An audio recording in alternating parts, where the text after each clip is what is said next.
So, if you guys wonder what this means, and I had to figure it out, but it made sense once I did figure it out. I think it's all, yeah. So, I Googled missing persons named Julia Torres. Torres. I'm probably saying it wrong. But that's who Rudy said he was when he got to the hospital. Supposedly, that's who he was saying he was. A 14-year-old named that. And he's a real person who tried to tied to a crime where Stockholm syndrome was a big factor, which Rudy definitely has. I believe this is more of a muncher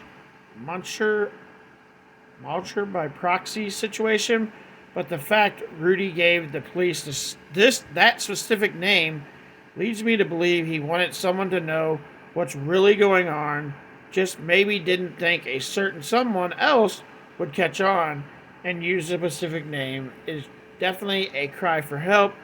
Here's a screenshot of what I found on Google.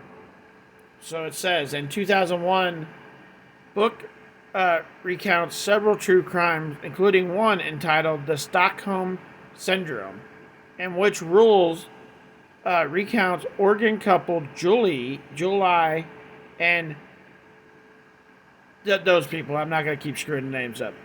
A camping trip to the foothills of the state, Montana Hood. It was a case that brought the term Stockholm Syndrome back into the courtroom.